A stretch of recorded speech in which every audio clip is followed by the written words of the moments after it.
Yes sir. ಸ್ನೇಹಿತರೆ, ಕಮ್ಯುನಿಕೇಷನ್ನಲ್ಲಿ ಈ ಕಮ್ಯುನಿಕೇಷನ್ನಲ್ಲಿ madam story telling ಇದೆಯಲ್ಲ, ಈಗ ಏನೋ ಹೇಳ್ತಾ ಇದ್ದಾರೆ ಅವರಿಗೆ ಗುಸುಗುಸು ಅಂತೀರಿ, ಇನ್ನೊಂದು ಅದೇ ಇರ್ತಿದೆ. ಸೊ ನಾವು ಒಂದೊಂದು ಸ್ಟೋರಿ ಮಾಡಬೇಕು, ಟೈಮ್ ಸಾಕಾಗ್ತಿಲ್ಲ ಅಂತ. ಆದರೆ ವ್ಯಾಲ್ಯೂ ಆಫ್ ಟೈಮ್, ಓಕೆ, ನಿಮ್ಗೆ ಹೇಳಿರ್ತೀನಿ. If you want to release the value of 1 year, ask a student who has failed in this exam. If you want to release the value of 1 month, ask a mother who has given birth to a premature baby. If you want to release the value of 1 hour, 1 week, ask a weekly editor. If you want to release the value of 1 hour, ask the lovers who are eager to meet. If you want to release the value of 1 minute, ask a person who has just missed the train. If you want to release the value of 1 second, ask a person who has just missed the accident, survived from the accident. If you want to release the value of fraction of a second or a millisecond, ask an athlete who has missed the medal. That means even a millisecond is very, very important. I want all of you to understand the value of a moment. So this activity, in this activity, I told you a story about moment and time management. Like that, how storytelling is important? Let us start with Soumya. Soumya ಅವರಿಂದ ಆರಂಭ ಮಾಡೋಣ. Kannada, English ಎರಡರಲ್ಲಿ ನೀವು ಮಾತಾಡ್ಬೋದು. Only for 30 seconds ಅವರೆಲ್ಲ ಮಾತಾಡ್ತಾರೆ. S. ಈ story ಟೆಲ್ಲಿಂಗಲ್ಲಿ ನನ್ನ ಸ್ವಂತ ಸ್ಟೋರಿನೇ ಹೇಳಬೇಕು ಅಂತ ಇಷ್ಟಪಡ್ತಿದ್ದೀನಿ. ನನ್ನ ಸಂತೋಷದ ಅನುಭವ.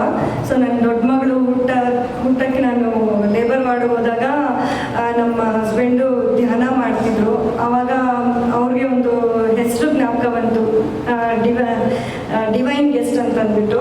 ಸೊ ಅವಳು ಹುಟ್ಟಿದ ತಕ್ಷಣವೇ ಅವ್ಳಿಗೆ ಆ ಹೆಸರಿಟ್ರು, ದಿವ್ಯ ಅತಿಥಿ ಅಂತ ಅಂದ್ಬಿಟ್ಟು. ಅದೊಂದು ಸಂತೋಷದ ವಿಷಯ. ಇನ್ನೊಂದು ಚಿಕ್ಕವಳಿಗೆ ನಮ್ಮ ಗುರುಗಳು ಹೆಸರಿಟ್ರು. ಅವಳು ಗುರುಗಳ ಹತ್ರ ಹೋದಾಗ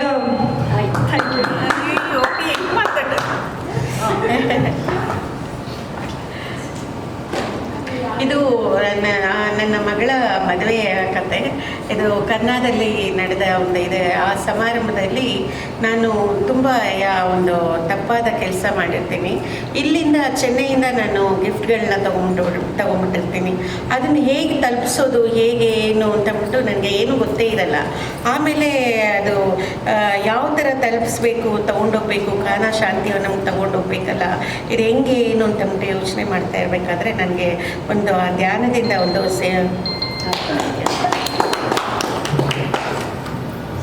ನಾನು ಹೇಳೋ ಒಂದು ವಿಷಯ ಅಂದರೆ, ನಮ್ಮದು ಧ್ಯಾನ ಕೇಂದ್ರ ಒಂದು ಕೇರಳದಲ್ಲಿದೆ. ಅದು ತುಂಬ ಚೆನ್ನಾಗಿದೆ. ಅಂದರೆ ಒಂದು ರೆಸಾರ್ಟ್ಸ್ ಥರ ಇದೆ. ತುಂಬ ಅಲ್ಲಿ ಹೋಗಿದ ತಕ್ಷಣವೇ ಒಂದು ನಮಗೆಲ್ಲ ಒಳ್ಳೆಯ ಅನುಭವ, ಪ್ರಶಾಂತವಾದ ವಾತಾವರಣ ಇರುತ್ತೆ. ಅಲ್ಲಿರೋ ಎಲ್ಲ ಅಣ್ಣ ತಮ್ಮಂದ್ರ, ಎಲ್ಲ ಸಹೋದರಿಯರು ಒಳ್ಳೆಯ ಒಂದು ಹೋಗಿದ ತಕ್ಷಣವೇ ಎಲ್ಲರಿಗೂ ಪ್ರೀತಿ, ವಿಶ್ವಾಸ ಅನ್ನೋದು ತುಂಬಿ ಹರಿಯುತ್ತೆ. ಆ ಥರ ಎನ್ವೈರ್ನ್ಮೆಂಟ್ ಇದೆ. ಸುತ್ತಲೂ ಬೆಟ್ಟ, ಮಧ್ಯದಲ್ಲಿ ಆಶ್ರಮ. ಅದು ನೋಡೋಕ್ಕೆ ಸುಂದರವಾಗಿರುತ್ತೆ. ದೊಡ್ಡ ದೊಡ್ಡ ಮರಗಳು ಮತ್ತು ಬೆಟ್ಟ, ಬಣ್ಣ ಬಣ್ಣದ ಹೂಗಳು. ನನಗೆ ಒಂದು ಮನೆಯಲ್ಲಿ ಒಂದು ಪ್ರೋಗ್ರಾಮ್ ಇರುತ್ತೆ. ಆ ದಿನ ತುಂಬ ಕೆಲಸದ ಒತ್ತಡ ಇರುತ್ತೆ. ಸೊ ಇಲ್ಲ ಬೇಗ ಬೇಗ ಮಾಡಬೇಕು ಅಂತ ಹೇಳಿ ಪ್ಲ್ಯಾನ್ ಮಾಡಿ ಬೇಗ ಬೇಗ ಮಾಡ್ತಾ ಇದ್ದಾಗ ನನ್ನ ಕೈಯಲ್ಲಿರೋ ಆಯಿಲ್ ಪ್ಯಾಕೆಟು ಪಾತ್ರೆಗೆ ಬಗ್ಸೋ ಬದಲು ಕೆಳಗಡೆ ಬಿದ್ದು ಎಲ್ಲ ಚೆಲ್ಲೋಗುತ್ತೆ. ಸೊ ಇರೋದೇ ಎಲ್ಲ ಗೆಸ್ಟ್ಗಳು ಬಂದುಬಿಡ್ತಾರೆ. ತುಂಬ ಟೈಮ್ ಶಾರ್ಟೇಜ್ ಇರುತ್ತೆ. ಆ ಟೈಮಲ್ಲಿ ಮತ್ತೆ ಆಯಿಲ್ ಬೇರೆ ಬಿದ್ದೋಗ್ಬಿಡುತ್ತೆ. ಆಗ ನನಗೆ ಇನ್ನೂ ಒತ್ತಡ ಜಾಸ್ತಿ ಆಗುತ್ತೆ. ಆಗ ಹೋಗಿ ಒಂದು 5 ನಿಮಿಷ ಕೂತ್ಕೊಂಡು ರಿಲ್ಯಾಕ್ಸ್ ಮಾಡ್ಕೊಂಡು ಮೈಂಡು ಒಂದು 5-10 ನಿಮಿಷ ಧ್ಯಾನ ಮಾಡಿದ ತಕ್ಷಣ ಸಮಾಧಾನವಾಗಿ ಎಲ್ಲ ಕೆಲಸ ಮಾಡ್ತೀವಿ. ನಮ್ಮ ಹಾರ್ಟ್ಫುಲ್ನೆಸ್ ಆಶ್ರಮಗಳು ಬೇಕಾದಷ್ಟಿದ್ದಾವೆ. ಕಾನ್ಹಾ ಎಲ್ರಿಗೂ ಗೊತ್ತು. ಇದೇ ಥರ ಹಿಮಾಚಲ್ ಪ್ರದೇಶ್, ನಾರ್ತ್ ಇಂಡಿಯಾದಲ್ಲಿ ಸತ್ಕೋಲ್ ಆಶ್ರಮ ಅಂತ ಒಂದಿದೆ. ಅದು ನಿಜವಾಗ್ಲೂ ಹೆವೆನ್ ಆನ್ ದ ಅರ್ತ್ ಅಂತಲೇ ಹೇಳ್ಬೋದು. ಸ್ವರ್ಗ ಎಲ್ಲಿದೆ ಅಂದರೆ ಅಲ್ಲೇ ಇದೆ. ನಮ್ಮ ಚಾರಿಜಿ ಮಾಸ್ಟರ್ ಅಂದರೆ ನಮ್ಮ ಹಾರ್ಟ್ಫುಲ್ನೆಸ್ನ 3ನೇ ಗುರುಗಳು ಅದನ್ನು ಮಾಡಿರೋದು. ಒಂದೊಂದು ಗಿಡ, ಒಂದೊಂದು ಇದೂ ಅಲ್ಲಿ ಕಣವು ಒಂಥರ ದೈವಿಧಾರೆ, ಪ್ರಾಣಾಹುತಿಯಿಂದ ತುಂಬ ಶಕ್ತಿಯುತವಾಗಿ ತುಂಬಿದೆ. ಎಲ್ರಿಗೂ ಸಾಧ್ಯವಾದಷ್ಟು ವಿಸಿಟ್ ಮಾಡಿ. ಧನ್ಯವಾದಗಳು. ನನಗೆ ಕಾಲು ಆಪ್ರೇಷನ್ ಆಗಬೇಕಾಗಿರುತ್ತೆ. ನಮ್ಮ ಮನೆಯವ್ರ ಸಹಾಯ ಇಲ್ಲದೆ ಚೆನ್ನೈ ಆಶ್ರಮದವರು ಅಂದರೆ ಅಲ್ಲಿ ಹಾಸ್ಪಿಟ್ಲಲ್ಲಿ ಮಾಡಿಸ್ತಾರೆ. ಎಲ್ಲ ಸಹೋದರಿಯರಿಗೂ ಹಾಸ್ಪಿಟ್ಲಿಗೆ ಕರ್ಕೊಂಡು ಹೋಗೋದಿರ್ಬೋದು, ಅಲ್ಲಿ ಆಪ್ರೇಷನ್ ಮಾಡುವಾಗ ನನಗೆ ನನ್ನ ಇದ್ದ ಒತ್ತಡ ಎಲ್ಲನೂ ನಿವಾರಿಸೋದಕ್ಕೆ ಏನೇನು ಮಾಡಬೇಕು ಎಲ್ಲ ಸಹಾಯ ಮಾಡ್ತಾರೆ. ತಿಂಡಿಯಿಂದ ಹಿಡಿದು ಎಲ್ಲ ಒದಗಿಸ್ತಾರೆ. ಅದರಿಂದ ನನಗೆ ನನ್ನ ಒತ್ತಡ ಕಡಿಮೆ ಆಗುತ್ತೆ. ಯಾಕೆ ಅಂದರೆ ನಾವು ಈ ಹಾರ್ಟ್ಫುಲ್ನೆಸ್ ಇದನ್ನು ಧ್ಯಾನ, ಶುದ್ಧೀಕರಣ, ಪ್ರಾರ್ಥನೆ ಕ್ರಮ ತಪ್ಪದೆ ಸಾಧನೆ ಮಾಡಿದಾಗ ಗುರುಗಳ ಸಹಾಯ ಯಾವಾಗಲೂ ಎಲ್ಲರ ಇದ್ದು ನಡೆಯುತ್ತೆ. ನಾನು ಹಾರ್ಟ್ ಅಟ್ಯಾಕ್ ಅಥವಾ ಹಾರ್ಟ್ ಪೇಷಂಟ್ ಬಗ್ಗೆ ಮಾತಾಡೋದಿದ್ದೀನಿ. ಗೋಲ್ಡನ್ ಅವರ್ ಅಂತ ಹೇಳ್ತಾರೆ. ಅದು ನನಗೆ ಎಲ್ಲರೂ ಹೇಳೋದು, ಟಿ ವಿ ನೋಡೋದು, ಎಲ್ಲರಿಗೂ ಏನೇನೋ ಅನಾಹುತ ಆಯಿತು ಕೇಳಿ ತುಂಬ ಒತ್ತಡ ಆಗ್ತಾಯಿತ್ತು. ನಮ್ಮ ಮನೇಲೇ ಆ ಥರ ನಮ್ಮ ಮನೆಯವ್ರಿಗೆ ಆದವಾಗ ನಾನು ಆದಷ್ಟು ಬೇಗ ಅವ್ರನ್ನ ಎದೆ ನೋವು ಅಂತ ಹೇಳಿದ ತಕ್ಷಣ ನಾನು ಕರ್ಕೊಂಡೋಗಿ ಹಾಸ್ಪಿಟ್ಲಿಗೆ ಸೇರಿಸಿದೆ.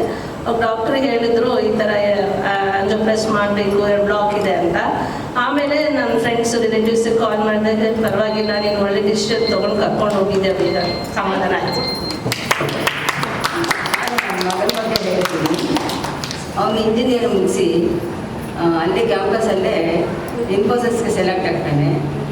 ಕೇವಲ 10,000 ರೂಪಾಯಿ ಸಂಬಳ. 10,000 ರೂಪಾಯಿ ಸಂಬಳ ತಗೊಂಡಾಗ ನಮಗಾದ ಸಂತೋಷ ಮನೆಯಲ್ಲಿ ಹೇಳೋದಕ್ಕೆ ಸಾಧ್ಯವಿಲ್ಲ. ಅಷ್ಟೊಂದು ಖುಷಿ ಪಟ್ಟಿದ್ದೀವಿ ನಾವು. ಅಷ್ಟೇ. ಹಾರ್ಟ್ಫುಲ್ನೆಸ್ ಸಂಸ್ಥೆ ಒಂದು ಕೃತಜ್ಞತಾ ಒಂದು ಭಾವನೆಯನ್ನು ಅವರಿಗೆ ನಮ್ಮ ಗುರುಗಳಿಗೆ ತಲುಪಿಸೋಕ್ಕೆ ಪ್ರಯತ್ನಿಸ್ತೀನಿ. ಸ್ವಲ್ಪ ಬೇಗ ಹೇಳ್ತೀನಿ. ನಾನು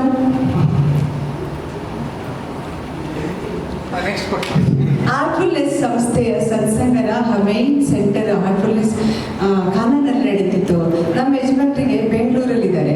ನೀವು ಈ ಸತ್ಸಂಗಕ್ಕೆ ದಯವಿಟ್ಟು ಬಾಪೂಜಿ ಗುರುಗಳು ಸತ್ಸಂಗ ಅಟೆಂಡ್ ಮಾಡಿ ಅಂತ ಹೇಳ್ತಿದ್ದೆ. ಅವ್ರು ಹೋಗಿರಲಿಲ್ಲ. ಯಾವುದೋ ಒಂದು ಅನಾಮಧೇಯ ಕಾಲ್ ಬಂದಿದೆ, ನೀವು 2 ಲಕ್ಷ ರೂಪಾಯಿ ತೊಗೊಂಡ್ಬನ್ನಿ, ನಿಮ್ಮ ಜಾಗ ನನ್ನ ಸ್ಟೋರಿ ಏನು ಅಂತಂದರೆ, ನನ್ನ ಮಗನ ಸ್ಟೋರಿ ನಂದೀಶ್ ಅಂತ.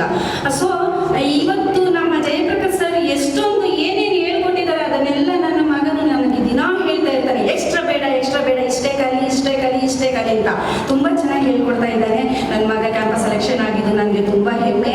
ಎಲ್ಲ ಮಾತುಗಳು ಇವತ್ತು ಜಯಪ್ರಕಾಶ್ ಸರ್ ಅದು ನನ್ನ ಮಗ ಹೇಳ್ಕೊಡ್ತಾ ಇದ್ದಾನೆ, ಅದೇ ಥರನೇ ಹೇಳ್ಕೊಟ್ಟಿದ್ದಾರೆ. ನಾನು ಹಾಗೆ ಮುಂದುವರಿಸ್ತೀನಿ. ಧನ್ಯವಾದಗಳು.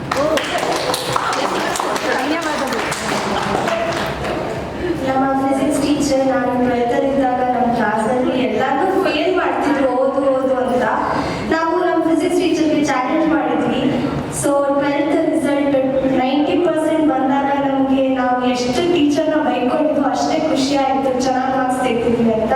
ಸೊ ನಮ್ಮ ಮೇಲೆ ಹೋಪ್ಸ್ ಇಟ್ಕೊಂಡು ನಾವು ಓದಿರಿ ಅಂತ ನಮಗೆ ಬೈದಿದ್ದಕ್ಕೆ ಥ್ಯಾಂಕ್ ಯು.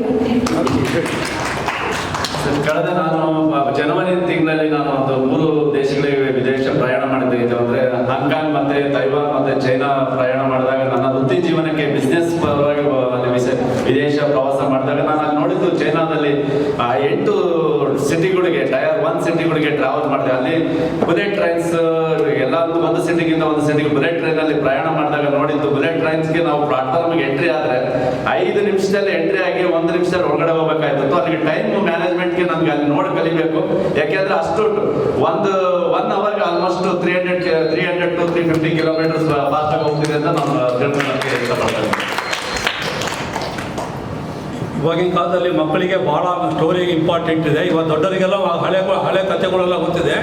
ಆದರೆ ಇವಾಗಿನ ಇದರಲ್ಲಿ ಏನಾಗಿದೆಯಪ್ಪ ಅಂತಂದರೆ, ಮಕ್ಕಳುಗಳು ಏನು ಕಥೆಗಳೇ ಗೊತ್ತಲ್ಲ. ಕಥೆಗಳು ಅವಾಗ ಹಿಂದಿ ಕಾಲದಲ್ಲಿ ಅಜ್ಜಿಗಳೆಲ್ಲ ಕಥೆಗಳು ಒಳ್ಳೊಳ್ಳೆ ಕಥೆಗಳು ಹೇಳೋರು.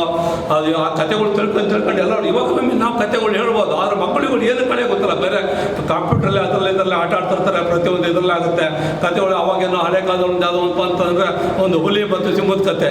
ಹುಲಿ ಬಂದು ದೋಸೆ ಹಾಕಿಟ್ಟಿದ್ದು, ಇಲ್ಲಿ ಕಟ್ ಮಾಡಿದ್ದು, ಆ ಬೋನಲ್ಲಿ ಬಿಟ್ಟಿದ್ದು. ಆಮೇಲೆ ಇನ್ನೊಂದು ಕತೆ ಏನಪ್ಪ, ದೇವ್ರು ಬಂದು ಪ್ರತ್ಯಕ್ಷ ಆಗಿದ್ದು, ಮರ ಕಡಿಯೋದು ಅದೆಲ್ಲ ಮತ್ತೆ ಇದಾಗಿದ್ದು. Thank you.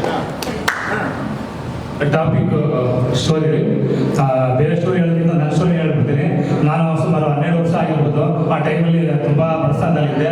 ಬಡಸ್ತಾನ ಅಂದರೆ ಬ್ಯಾಂಗ್ಳೂರ್ ಸರ್ಕಲ್ ಹೋಗಿತ್ತು. ಒಂದು ಸಮುದಾಯಕ್ಕೆ ಊಟಕ್ಕಂತ ಹೋದೆ. ಆ ಊಟಕ್ಕೆ ಹೋದಾಗ ಬಟ್ಟೆ ನೋಡ್ಬಿಟ್ಟು ಊಟ ಬಾಯಿಗೆ ಹಾಕೋಂಥ ಸಂದರ್ಭದಲ್ಲಿ ಅವರು ತಗೊಂಡಾಗ ಆಚೆ ಬಿಟ್ಬಿಡ್ತಾನೆ. ಆಗ ನನಗೆ ಒಂದು ಇದಾಗ್ಬಿಡ್ತದ, ಯಾಕೆ ಹಿಂಗಿದ್ದೀರಿ, ಏನಕ್ಕೆ ಹಿಂಗಾಗ್ತಂತ ಒಂದು ಇದು ಮಾಡಿದಾಗ ಅವಾಗಿಂದ ನಾನು ಹಾರ್ಡ್ ವರ್ಕ್ ಮಾಡೋಕ್ಕೆ ನಾನು ತುಂಬ ಕಷ್ಟಪಡ್ತೀನಿ. ಅದೇ ಇವಾಗ ಅವ್ರು ಅಲ್ಲಿದ್ದರೆ ಇಲ್ಲಿದ್ದೆ. ಇವತ್ತು ನಾನು 60 ಲಕ್ಷ ರೂಪಾಯಿ ಕಾರು ಓಡಾಡ್ತಾ ಇದ್ದೀನಿ. ಅವರ ಮೇಲಿದ್ದಾರೆ ಕೆಳಗಡೆ ಇದ್ದಾರೆ. ಹಂಗಾರೆ 500 ರೂಪಾಯಿ ಏನು